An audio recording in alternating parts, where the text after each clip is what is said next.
It was one of the deadliest prison escapes in recent history. A convicted murderer escaped from a prison bus while being transported from Gatesville to Huntsville. While on the run, he found his way to a family ranch in Centerville, where he murdered a beloved grandfather, Mark Collins, and his 4 grandchildren, brothers Waylon, Hudson, and Carson, and their cousin Bryce. Tonight, for the first time, the Collins family is sharing their story of unimaginable grief and the fight to carry on. They sat down exclusively with our Anieli Ruiz.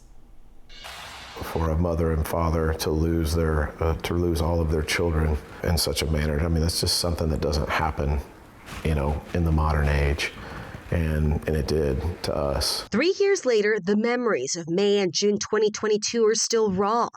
The tragedy seared into the Collins family's mind. Our family was cut down by 5. Their tragic story began on May 12, 2022, when 46-year-old Gonzalo Lopez hijacked a prison bus and escaped. He is a very dangerous person. Lopez was serving time after his conviction for shooting a sheriff deputy and murdering a man with a pickaxe. While being moved from Gatesville to Huntsville in a prison bus, a series of critical failures allowed him to escape. State officials say he wasn't properly searched or restrained, allowing Lopez to free himself, then break into the front of the bus. And as it neared Centerville, he attacked and eventually stabbed a guard before stealing the bus and going on the run. Lopez disappeared into the countryside. We saw the inmate. Oh my God. The wrecked bus was found just down the road. He's in the woods. And the massive manhunt began. If we didn't think he was out here, we wouldn't be out here looking for him. For weeks, investigators combed through the area. The exhaustive search, we've come to the conclusion that he's most likely not here. But that all changed on June 2nd. Mark Collins and his grandson Waylon, Hudson, Carson, and Bryce were heading for a quick fishing trip at their ranch in Centerville. Nobody knew anything. Misty Collins, the mother of Waylon, Hudson, and Carson, says she had no reason to worry. I didn't even think twice that day. They left that morning. I mean, they left out of the driveway. I didn't think anything. They're going to go fish. They'll be back by 4 and we'll go to dinner. Bryce's father and Mark's son says his dad had been out to the property since Lopez escaped. They had told him months prior, we're done looking. We believe he's moved on. But he had not moved on. Going back to that day, could you believe it? Very evident something was off. I mean, for none of them to be answering their phones and, not being able to get in any kind of contact with any of them. And when the family wasn't able to reach Mark and the boys, officers went to search the Collins ranch house. They discovered the bodies of 66-year-old Mark and his 4 grandsons, 18-year-old Waylon, 16-year-old Carson, 11-year-old Hudson, and 11-year-old Bryson. You're angry, you're sad, you're confused.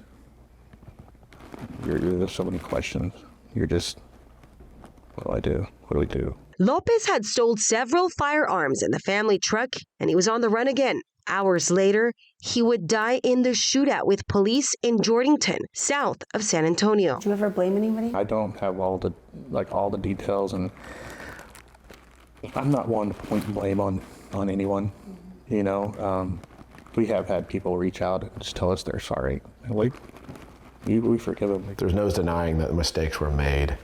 I don't have every single detail, but there was things that I do know where protocols weren't followed to the T. So yeah, there has to be, of course there's blame from me on how this happened. I mean, it was not a blameless event at all. The family's pain is beyond measure. I remember them leaving this driveway and never got to see him again. They were robbed of their lives, and we feel robbed of a life we were supposed to have. A loss of their loved ones and everything they dreamed of.